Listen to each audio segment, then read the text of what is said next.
बचेंगे। और भागवत जी का यह कहना है कि बीमारियों से बचना बहुत महत्व का है बनिस्बत की बीमारियों का इलाज करना। Prevention is better than cure. आज के सूत्रों को थोड़ा ज्यादा ध्यान से सुने। तो आज से जो शुरू हो रहा है वो फंक्शनल पार्ट है। इस फंक्शनल पार्ट में सबसे पहला सूत्र भागवत जी का, वो कई बार ये लिखते हैं अपने सूत्रों में कि खाना महत्व का नहीं है, खाने को पचाना महत्व का है। क्योंकि भोजन पचेगा तो रस बनेगा, उसी रस में से मांस, मज्जा, रक्त, मल, मूत्र, वीर्य, मेद ये सब बनेगा, अस्थियां बनेंगी और वही आपके शरीर के लिए आगे जीवन में काम आएंगे। पहला सूत्र भोजनांते विषम वारी। इसका सीधा सा अर्थ है भोजन के अंत में पानी पीना विष पीने के बराबर है। सूत्र यह है भोजन अंते माने भोजन के अंत में, भोजनांते विषम वारी। विष समझते हैं आप जहर, जहर जैसा क्या है? पानी। सूत्र उतना ही है। समझने के लिए मैं आपको बहुत उदाहरण दूंगा ताकि आप जल्दी पता कर पाए। भागवत जी ने एक सूत्र में यह कहा है कि हमारा जो शरीर है इसका जो मुख्य स्थान पेट है, इसमें एक स्थान होता है पेट के अंदर, नाभि, लेफ्ट साइड में, नाभि से थोड़ा ऊपर जहां मेरा हाथ रखा हुआ है, इस स्थान को कहते हैं जठर। संस्कृत में कहते हैं जठर, हिंदी में कहते हैं आमाशय, अंग्रेजी में चाहे तो एपिगैस्ट्रिकम। भागवत जी कहते हैं कि इसमें अग्नि प्रदीप्त होती है। जठर अग्नि, जठराग्नि। और भोजन जो कुछ भी आप करते हैं वो पहले जठर में ही जाता है। यह है महत्व की बात। आपने रोटी का पहला टुकड़ा मुंह में डाला और जैसे ही टुकड़े को चबाना शुरू किया, लार बनना शुरू हुआ, तुरंत अग्नि प्रदीप्त हो जाती पहले ही टुकड़े में। तो ये अग्नि प्रदीप्त हुई। अब आप जो भोजन कर रहे हैं ये इस अग्नि के प्रभाव में पचेगा। तो भोजन के पचने की क्रिया में पहले भोजन रस में बदलेगा। पहले पेस्ट बनेगा, जैसे टूथपेस्ट की कंडीशन होती है वैसा बनेगा, लुगदी जैसा, फिर उसमें से रस बनेगा, फिर रस में से सब कुछ बनेगा। अब ये अग्नि भोजन को पचा रही है और आपने भोजन पूरा करते ही पानी पी लिया, गट गट गट गट गट गट, तो क्या हुआ? अग्नि शांत हो जाएगी। अग्नि का पानी से मेल नहीं है, दुश्मनी है। तो आपके पेट में खाना खाते ही अग्नि जल रही है। अब आपने पीछे से गिलास, 2 गिलास पानी पी लिया। कोई लोग तो लोटा भर के पी लेते हैं, कई लोग तो भोजन से ज्यादा पानी पी लेते हैं। तो फिर भागवत जी कहते हैं भोजन पचेगा नहीं, वो सड़ेगा। वो कहते हैं कि भोजन अगर सड़ना शुरू हुआ तो सबसे पहले गैस बनेगी, वायु बनेगी, और ये वायु आपकी जिंदगी हराम कर देगी। और ये वायु की तीव्रता जब बढ़ेगी तो गले में जलन होगी, छाती में जलन होगी, पेट में जलन होगी। तो ये वायु पूरे शरीर में घूमेगी तो सिर घूमेगा, आपको चक्कर आएंगे, सिर में दर्द होगा, पीठ में भी दर्द हो सकता है, हृदय स्थान पे भयंकर दर्द हो सकता है। कई बार तो इतना दर्द होता है कि आपको लगेगा कि हार्ट अटैक आ गया, लेकिन वो वायु का दर्द है, हार्ट अटैक नहीं। और ये जो वायु बनी भोजन के सड़ने से, इसी वायु में से भागवत जी ने सूची बनाई है कि 103 रोग पैदा होंगे। 103। सबसे पहला रोग है उसमें एसिडिटी, हाइपर एसिडिटी। ज्यादा दिन अगर आपने ये चक्कर चलाया पानी पीने का तो अल्सर, पेप्टिक अल्सर, बवासीर, मूलव्याध, भगंदर, और अंत का एक रोग है कैंसर, कर्क रोग। माने एसिडिटी से शुरू होकर आप कैंसर तक की यात्रा कर सकते हैं। और बाद में भागवत जी कहते हैं, वो भी बता देता हूं, वो दूर का सूत्र है लेकिन यहीं पे ले आता हूं उसको, कि आपका जो भोजन सड़ेगा तभी कोलेस्ट्रॉल बनेगा। अगर भोजन का पाचन हुआ तो कोलेस्ट्रॉल शून्य रहता है। आप जानते हैं शरीर में 2 तरह का कोलेस्ट्रॉल है, एक गुड और एक बैड। अच्छा कोलेस्ट्रॉल माने HDL, हाई डेंसिटी लिपोप्रोटीन। खराब कोलेस्ट्रॉल माने LDL और उसका छोटा भाई VLDL, very low density lipoprotein. जिनको कोलेस्ट्रॉल बढ़ रहा है या बढ़ा हुआ है वो ध्यान दें, उनको भोजन पच नहीं रहा, उनका भोजन सड़ रहा है। तो कोलेस्ट्रॉल बढ़ेगा तो हार्ट अटैक भी आएगा, कोलेस्ट्रॉल बढ़ेगा तो घुटने भी जड़ हो जाएंगे, सारी संधियां आपकी एकदम कड़क हो जाएंगी, आपको चलना फिरना मुश्किल हो जाएगा, 10 कदम चलना मुश्किल हो जाएगा। तो वो ये कहते हैं कि जब 103 बीमारियां एक छोटी गलती से आती हों तो वो गलती कभी करना नहीं। अब जैसे ये सूत्र पूरा हुआ तुरंत आपके मन में प्रश्न आएंगे कि पानी कब पीना। तो भागवत जी कहते हैं कि कम से कम 1.5 घंटे के बाद पानी पियो। अब ये जो 1.5 घंटे का कैलकुलेशन है ये क्या है?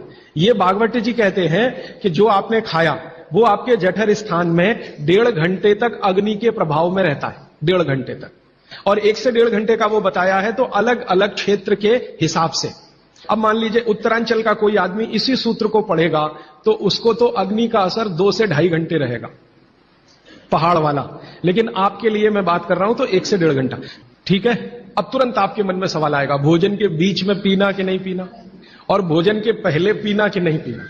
वो ये कहते हैं कि भोजन के पहले पानी पीना तो कम से कम 40 मिनट और अधिक से अधिक 1 घंटा।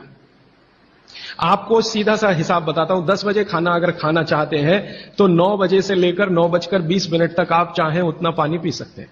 और बीच में पीना कि नहीं, वो कहते हैं कि अगर आपके भोजन में 2 अन्न है, दो अन्न, माने एक रोटी खा रहे हैं आप, वो गेहूं है, और दूसरा चावल खा रहे हैं, तो चावल और गेहूं 2 अन्न, एक अन्न की पूर्ति पूरी हुई और दूसरे की शुरू होने वाली है, तो बीच का जो जंक्शन पॉइंट है इस पे पानी पीना।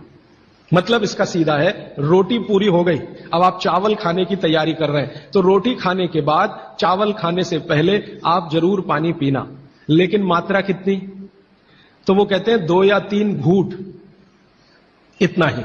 उसके बाद जब दूसरा अन्न आपने शुरू कर दिया, फिर नहीं, फिर तो पूरा आप भोजन ही करके उठिए। अब आप भोजन कर लिया तो गला साफ करने के लिए थोड़ा 1-2 घूंट और पी लेना, गला साफ करने के लिए।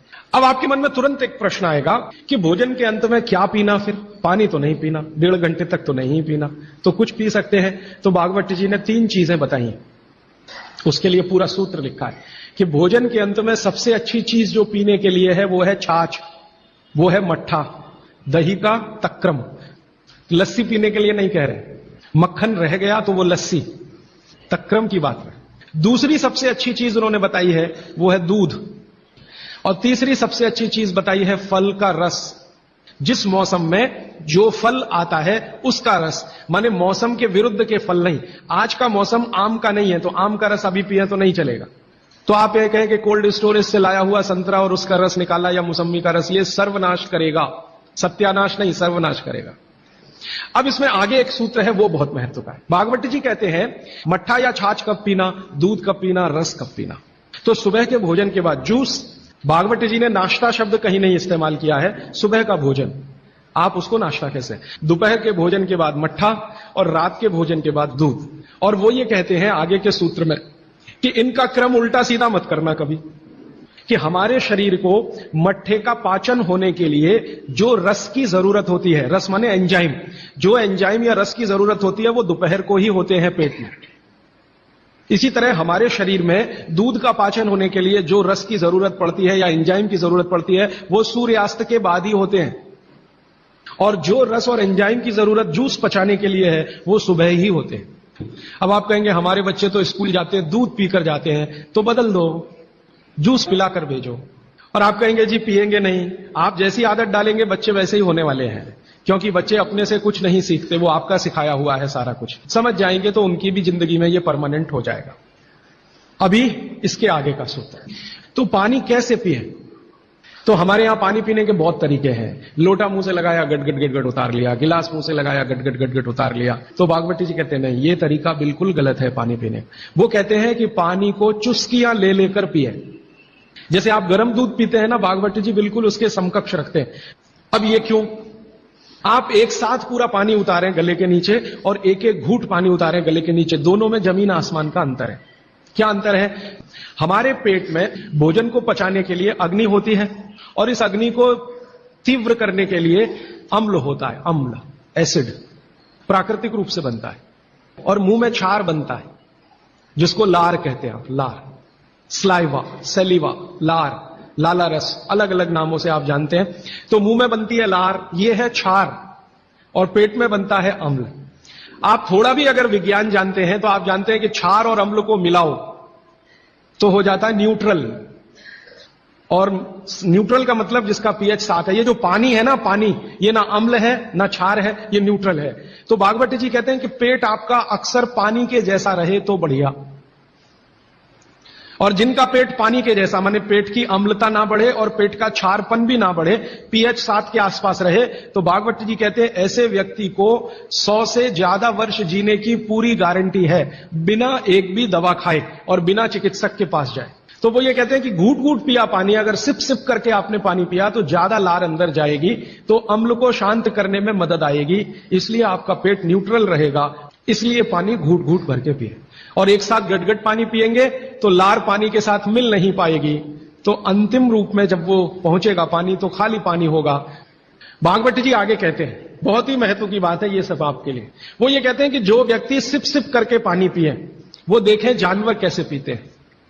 चिड़िया कैसे पानी पीती है?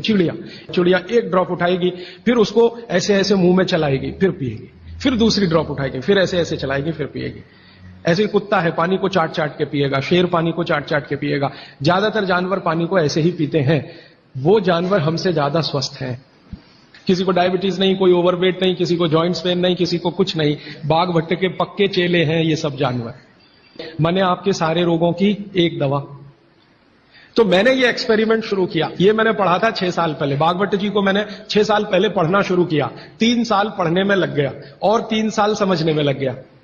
तो आपको सुनकर हैरानी होगी, हमारे जो दोस्त हैं, सहयोगी हैं, जिनका वजन बहुत ज्यादा था, उन्होंने पानी सिप सिप करके पीना शुरू कर दिया और भोजन के 1.5 घंटे के बाद पानी पीना शुरू। ये 2 सूत्रों का ही परिणाम है कि सबके वजन पहले से आधे हो गए। सिर्फ पानी पीने का तरीका बदला। फिर मैंने डॉक्टरों से बात की कि ये चक्कर क्या है। तो उन्होंने कहा बात सीधी सी ये है कि जो लार है ना, इसकी मेडिसिनल प्रॉपर्टी सबसे ज्यादा है। आपने जानवरों को देखा होगा, उनको कभी भी कोई चोट लगे तो वो अपने लार से ही ठीक कर लेते हैं, चाट चाट के। अब वो ये कहते हैं कि भारत के वो मनुष्य या स्त्रियां और पुरुष बहुत ही दुर्भाग्यशाली हैं जो इस लार को अंदर ले नहीं जा पाते। जैसे तंबाकू खाने वाले लोग, गुटखा खाने वाले लोग, मावा खाने वाले लोग, थूकते ही रहते हैं उसको, थूकते ही रहते। जिसको बनाने के लिए भगवान ने 1 लाख ग्रंथियां आपके मुंह में दी हैं, जो रात दिन आपके लिए लार बनाती हैं। ये बहुत ही कीमती है, इसका औषधीय गुण बहुत है। और जैन दर्शन में इसको अहिंसा के साथ जोड़ा हुआ है। और वो मैंने करके भी देखा है कि सुबह की लार गलती से भी आप किसी चींटी या चींटा या मक्खी पे थूक दो, वो तुरंत मर जाए, क्योंकि उसका औषधीय गुण बहुत प्रबल होता है सुबह सुबह। और आप गुटखा खा खा के उसको थूकते रहते हैं तो सड़क तो खराब करते ही हैं, अपने को उससे ज्यादा खराब करते हैं। तो मेरी हाथ जोड़कर विनती है कि आप में से कोई लार थूकने वाला हो, थूकने वाला आदमी, ये तो भागवत जी की डिक्शनरी में नहीं है। वो कहते हैं कि एक ही कंडीशन में आप कुछ थूक सकते हैं, जब कफ बहुत बढ़ा हुआ हो, तभी, बस। उसके अलावा दूसरी कोई कंडीशन नहीं कि आप थूकें। तो फिर आप कहेंगे जी पान खाएं, तो पान खाने के लिए नियम बताया, पान खाओ तो कत्था मत लगाओ, बिना कत्थे का पान खाओ, थूकने की गरज ही नहीं। तो वो कहते हैं कि पान भी खाना है तो थूकना नहीं है, कत्था है तो थूकना पड़ेगा, कत्थे बिना ही पान खाओ।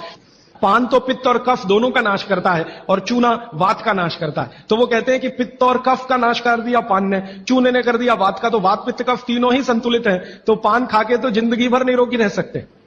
ठीक है, अब आगे चलता हूं। आगे का एक सूत्र है भागवत जी का कि पानी कभी भी पिए तो ठंडा ना पिए। कैसा पानी पिए जी? गुनगुना पानी पिए। कभी भी पानी की गर्मी शरीर के तापमान के ऊपर ना हो, ऐसा पानी पिए, गुनगुना ही पानी पिए। क्यों? अभी मन में प्रश्न आएगा क्यों? हम तो जी ठंडा पानी पीते हैं, फ्रिज का पानी पीते हैं, बर्फ डाला हुआ पानी पीते हैं। जिसका जैसा गुण है वही तो करेगा ना। बर्फ का गुण है ठंडा करने का, तो बर्फ डालकर पानी में आप पी रहे हैं, तो बर्फ का गुण वो पानी में आ गया। अब पानी आपके पेट को ठंडा करेगा। अगर पानी ने पेट को ठंडा किया तो, क्योंकि शरीर के सारे ऑर्गन पेट से ही जुड़े हुए हैं, चाहे वो आपका हार्ट हो, चाहे किडनी हो, चाहे लीवर हो। और अगर शरीर ठंडा हो गया तो जय राम जी की, जाइए यमराज के पास। तो कभी भी ठंडा पानी ना पिए, एक विश्लेषण। दूसरा विश्लेषण कि अगर पानी आपने ठंडा पिया तो तुरंत पेट उस पानी को गर्म करने पर लगेगा। तो पानी को गर्म करने के लिए उसको अतिरिक्त ऊर्जा की जरूरत पड़ेगी और अतिरिक्त ऊर्जा उसको रक्त में से आएगी। तो शरीर के सब हिस्सों का रक्त पेट की तरफ जाएगा। उसने बाकी हिस्सों में रक्त की कमी कर दी और ये कमी हर समय ऐसे ही आती रहे, आप ऐसे ही ठंडा पानी पीते रहे, ऐसे ही कमी आती रहे, पीते रहे, कमी आती रहे, तो एक दिन वो अंग काम करना बंद कर देंगे, क्योंकि उनको रक्त की सप्लाई कम हुई है। और वो अंगों ने काम करना बंद किया तो ब्रेन हेमरेज हो गया, पैरालिसिस हो गया, हार्ट अटैक हो गया। तो ये सारी बीमारियों को क्यों बुलाते हैं ठंडा पानी पी के? मैंने उन लोगों को देखा जो चिल्ड वाटर पीते हैं, वो सवेरे सवेरे अगर संडास घर में गए टॉयलेट में तो 1-1 घंटे बाहर नहीं निकलते, कभी कभी तो 2-2 घंटे नहीं निकलते, बैठे ही रहते अंदर। उनको पूछो भाई क्या कर रहे थे 2 घंटे टॉयलेट रूम में? कहते हैं जी न्यूज़पेपर पढ़ रहे थे, मैगजीन पढ़ रहे थे। क्यों पढ़ रहे थे? तो कहते हैं टॉयलेट आती ही नहीं, माने स्टूल पास होता ही नहीं, संडास होती ही नहीं, उतरती नहीं, तो क्या करें। और वो बेचारे वहां बैठे बैठे कई बार इतने परेशान हो जाते हैं कि तरह तरह की आवाजें निकालते हैं, फिर भी नहीं आती। फिर वो गाना गाते हैं, मेरे सपनों की रानी कभी आएगी, वो आती नहीं है। और कभी कभी जब बहुत ज्यादा परेशान हो जाते हैं ना, तो एक गाना गाते हैं, एक बार आजा आजा आजा, वो तब भी नहीं आती। ये है समस्या कि जो लोग बहुत ठंडा पानी पिएंगे उनको एक बीमारी है, वो है कॉन्स्टिपेशन, कब्जियत, कोष्ठबद्धता, बद्ध कोष्ठ होना। कॉन्स्टिपेशन का मतलब आपकी जो इंटेस्टाइन है ना, लार्ज इंटेस्टाइन, वो एकदम ऐसी संकुचित हो गई। तो अगर आपकी लार्ज इंटेस्टाइन ऐसी हो गई तो आपकी जिंदगी भी ऐसी ही हो जाएगी। फ्रिज का रखा हुआ पानी ना पिए, बर्फ डाला हुआ पानी ना पिए, आइसक्रीम कभी भी ना खाएं, तो गर्म भोजन और ठंडी आइसक्रीम कभी ना खाएं। अक्सर मैं शादियों में, बारातों में जाता हूं तो वहां मैंने देखा है कि भोजन गर्मा गर्म कराएंगे, अंत में आइसक्रीम जरूर खिलाएंगे। सर्वनाश, बुला बुला के हमारा सत्यानाश करते हैं। ना मरो तो जल्दी मर जाओ। ऐसा आजकल आतिथ्य इस देश में चल रहा है। पहले कहते थे अतिथि देवो भव, अभी अतिथि दुश्मन भव। अभी चौथा सूत्र, आज का आखिरी सूत्र। भागवत जी कहते हैं कि सुबह का जीवन आपका जब शुरू होता है तो दिन की शुरुआत में सबसे पहले पानी पिए। दांत धोए बिना पानी पीना, मुंह धोए बिना पानी पीना, कुल्ला किए बिना पानी पीना। कारण उसका यह है कि रात भर जब आप सो रहे थे तो शरीर की सारी क्रियाएं तो शिथिल हो जाती हैं, लेकिन ये लार बनने की क्रिया ज्यादा शिथिल नहीं होती, ये चालू रहती है। तो रात भर आपने लार बनाई है, मुंह में जगह जगह जमा है, वो अंदर जाना बहुत जरूरी है क्योंकि वो बेशकीमती है। तो सुबह सुबह जो लार बन रही है ये अंदर जानी ही चाहिए, इसलिए बिना कुल्ला किए पानी पीने का नियम है। इसी को उषापान कहा जाता है। तो सुबह उठते ही पानी पिए। कितना पिए जी? बुजुर्गों के लिए 2 गिलास, बच्चों के लिए, और 3 गिलास आपके उम्र के लोगों के लिए। कम से कम इतना पानी पिए। भागवत जी ने ये जो कहा ना सुबह की लार बहुत कीमती होती है, मैंने इस पर थोड़े कुछ एक्सपेरिमेंट किए पिछले एक आध साल। बहुत सारे कुछ पेशेंट ऐसे हैं जिनको डायबिटीज है, और डायबिटीज की कंडीशन में आप जानते हैं कि कोई घाव हो जाए, घाव तो जल्दी भरता नहीं। मैंने उनको दवाएं बंद किया होम्योपैथी का। फिर मैंने कहा भैया, भागवत जी ने कहा कि सुबह की लार बहुत कीमती है, तुम ऐसा करो सुबह उठते ही जो लार है ना उसको लगाओ तुम्हारे घाव पे, और आप देखेंगे चमत्कार। 15 से 20 दिन में घाव भरना शुरू, 3 महीने में